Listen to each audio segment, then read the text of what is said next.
John, un gusto aquí en Swing Extra. Gracias, muy amable. Gracias. Gracias. Medina, voy directo al grano. Dale, vamos a meterle. Porque el tiempo en televisión vale oro. Y Sí. quiero comenzar precisamente por hablar de lo que he visto últimamente. He estado mirando muchas entrevistas frecuentes que los mejores receptores, y no mencionan a Medina.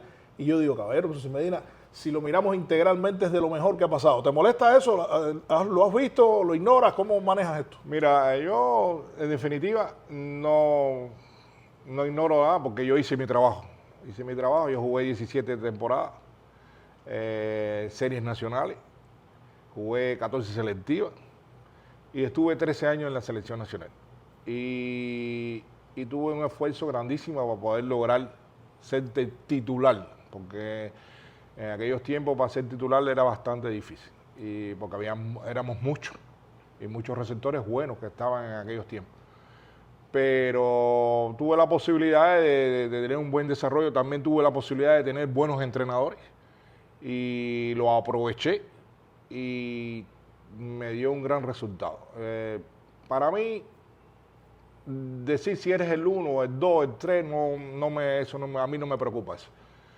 A mí no me preocupa porque, como bien te dije, yo hice mi trabajo, pero me gusta que la gente tenga ese tipo de intercambio, porque si tú te pones a mirar bien, yo cuando estoy mirando bien es que no estoy olvidado, siempre estoy en el ranking de las conversaciones. Y eso me da posibilidades de sentirme bien. Tú eras un pelotero muy inteligente, eso se resalta constantemente. Además, en la época que hiciste el equipo Cuba era difícil llegar y te tocó. Sí, era muy difícil. Yo hice mi primera selección nacional, la hice en el año 74. Una gira a Japón grandísima, donde íbamos como 6 figuras que iniciaban en aquellos tiempos, incluyendo a Muñoz, a Cheo, a Anglada, a Fernando Sánchez. Éramos figuras que iniciamos con un grupo ya de jugadores establecidos dentro de la selección nacional. Y mi posición era una posición muy difícil. En aquellos tiempos existía Lázaro Pérez, que era el monarca de la posición, y Evelio Hernández, que era otra situación bastante difícil. Y yo traté por todos los medios de incorporarme a ellos. No quitarlo, incorporarme. ¿Por qué? Porque en aquellos tiempos se viajaba con 2 receptores. Y a partir de que yo surgí, empezaron a viajar 3 receptores dentro del equipo nacional. Ahí fui luchando. ¿Te ayudó la ofensiva? Sí, claro. Fui luchando. Tenía la posibilidad de que era mejor bateador en todos esos tiempos, mejores que ellos. Y me ayudó a jugar. Yo siempre pienso que en el béisbol el que batea tiene que jugar. Eso está dicho así y yo pienso que es verdad. Ahora, eran jugadores que el manager le tenía mucha confianza. Una confianza extraordinaria, y yo traté de incorporar la confianza esa, que pero también uno para se mí. pone en el lugar del manager, tú fuiste manager. El receptor no es solamente lo que puede aportar desde el punto de vista ofensivo, es que es el que guía el juego, es el que lo tiene de frente. Claro, un receptor con todas las posibilidades que está a la hora de jugar, tiene que tener un gran dominio de lo que está sucediendo. Y tiene que velar por todo lo que pueda suceder para no perder un detalle. También los directores confían mucho en los receptores. Casi siempre que un receptor juega bien diariamente, los equipos funcionan.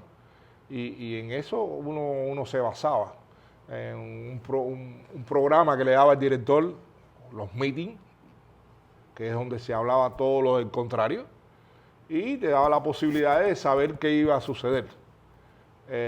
Y cómo debería jugar. Y eso para mí era importante. Había una persona que se dedicaba a chequear, y ese chequeo te lo transmitía. Ese chequeo tenía que saberlo el catcher y el lanzador que iba a tirar en ese día. Y intercambiábamos unos a los otros a ver. Y también tenías que saber quién era el mejor jugador contrario. De eso hay que resaltar que se estaba pensando en el béisbol todo el tiempo. Si algo llama la atención hoy es que tú lo ves desconcentrado, errores que parecen de jugadores que no están a ese nivel. Y a veces yo digo, pero da la impresión no es que no lo sepa hacer, es que no está pensando en el juego. Yo pienso que los errores vienen los mentales, que son terribles, son peores que los físicos, porque el mental no se apunta, el físico se apunta, pero lo físico es...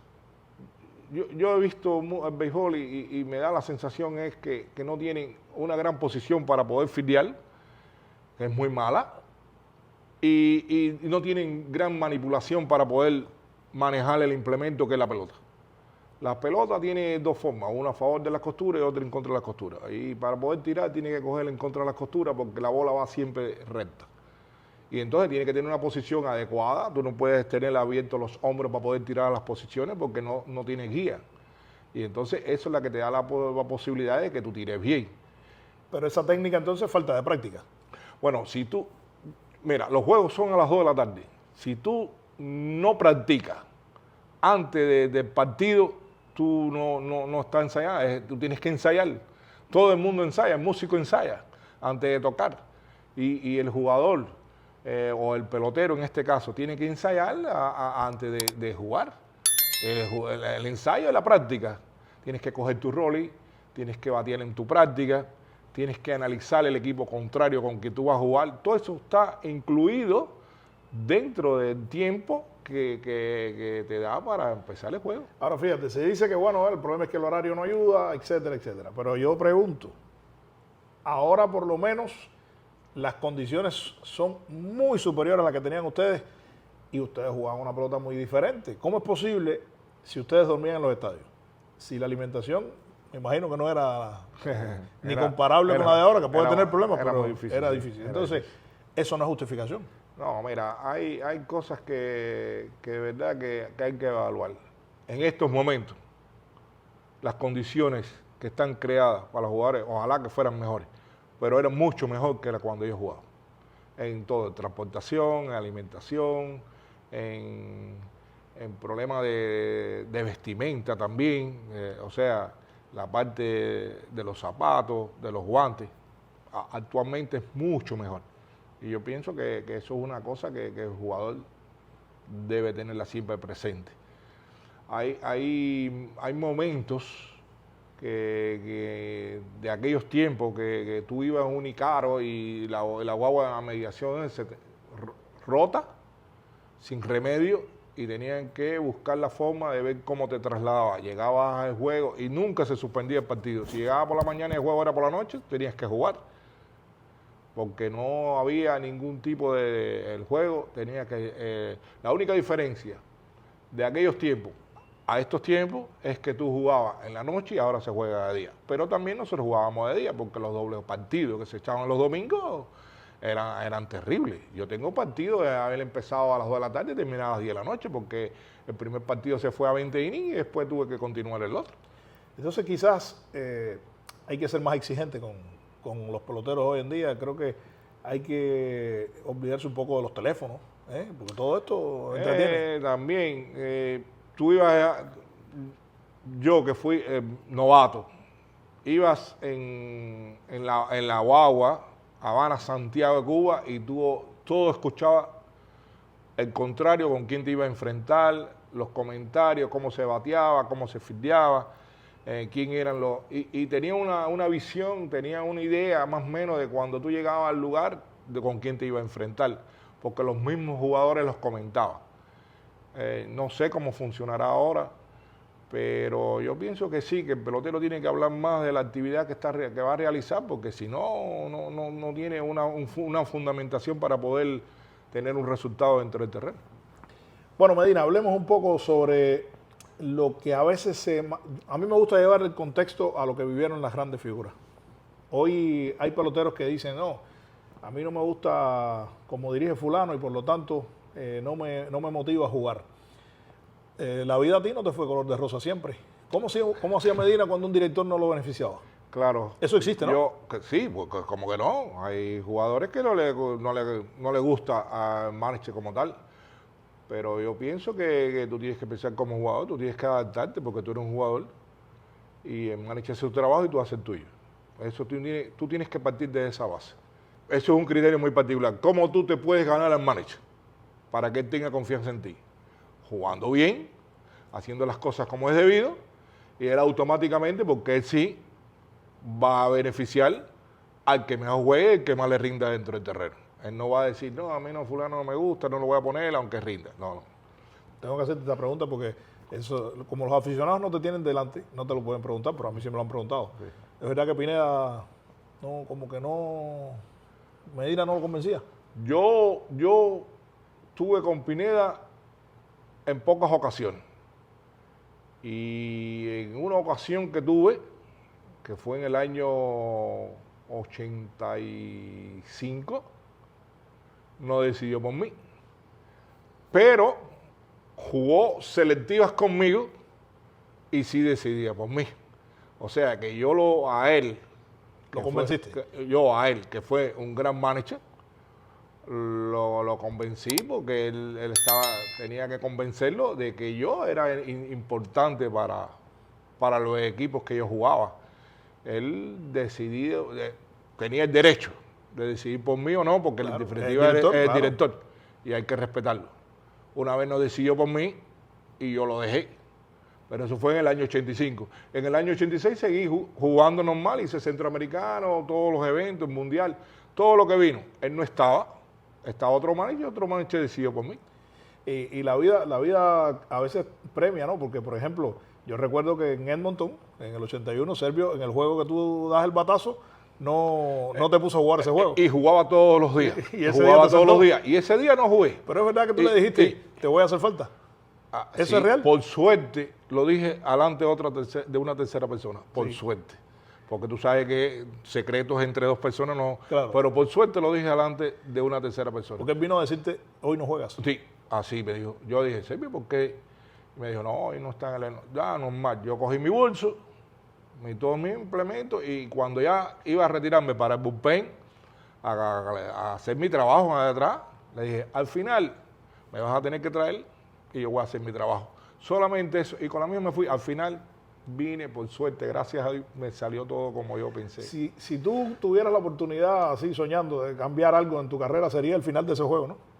Claro, hubiéramos ganado. Si lo hubiéramos ganado... Ese honrón estuviera frecuentemente. Sí, si hubiéramos ganado, hubiera sido más satisfactorio para mí.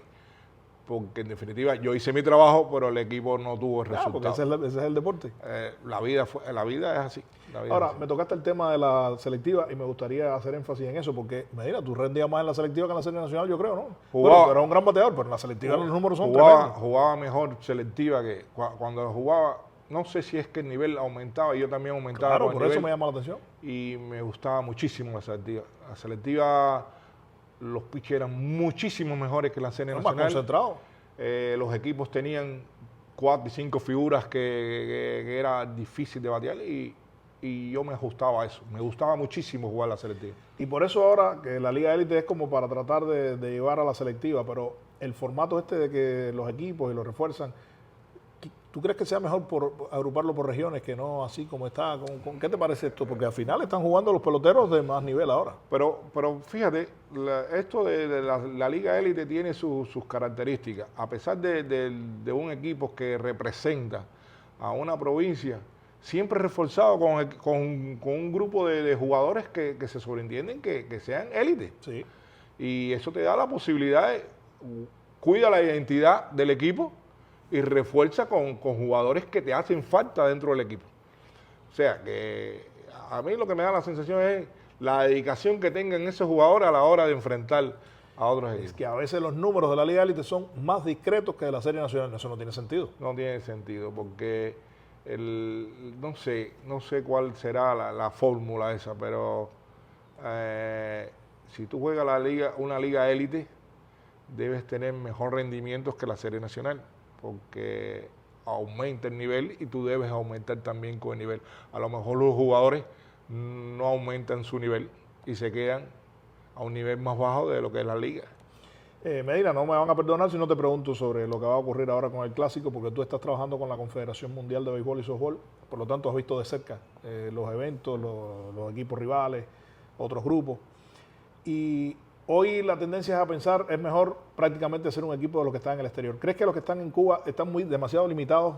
¿Es tan bajo el nivel que va a ser difícil que puedan rendir ahí? Bueno, de acuerdo a lo que he podido observar yo ahora el último Premier que estuve, que se jugó en México, sí, en diferentes lugares, bueno, en México, que era donde yo estaba. Nosotros tenemos que aumentar mucho el nivel técnico a la hora de hacer todas las cosas que se hacen dentro del béisbol, que es la rutina, batear, coger. Es difícil incluir los que están en la serie para que rindan. Hay que trabajarlo desde ya. Yo pienso que si tú lo trabajas, hay muchos jugadores que tú ves, por lo menos yo que veo en la Liga Élite, que es la que se está jugando, veo jugadores con muchísimas posibilidades. Pero hay que ver si esos jugadores son bien trabajados o no. O sea, trabajo en el lío de que están bien entrenados, ¿no? Y si tú entrenas bien y le tienes un gran programa de exigencia por frecuencia de lo que tú vayas, yo pienso que sí, que él puede aumentar su nivel y puede llegar a aumentar el nivel y llegar al nivel de un clásico. Pero nunca vamos a dejar, si algunos jugadores que están en el exterior pueden venir a asegurar también. Sería lo ideal, para mí, mayor cantidad mejor. Sí, para mí sería lo ideal, porque son jugadores que ya tienen un nivel altísimo y los de aquí podían llegar al nivel de ellos. O sea que se pueden ligar, pero sí tenemos que depender de los que están en el exterior. Bueno, Medina, ya tú hace muchos años dejaste de dirigir, que más bien, bueno, sobre eso tú has hablado otras veces, no fue de la mejor manera, ni siquiera te lo habían comentado, pero bueno. ¿Estás descartado que Medina pueda dirigir en algún otro momento? No sé. Si te lo proponen, pudiera ser. No sé, está cerrada la puerta. No sé, no, eso siempre queda abierto. ¿Te gustaría? A mí me gusta dirigir, eso siempre se ha quedado ahí. Yo decidí en un momento que no, por mis razones, pero dirigir es importante. Bueno, interesante escuchar que aquí está Pedro Medina. Muchísimas gracias. No, gracias a ustedes, gracias a ustedes.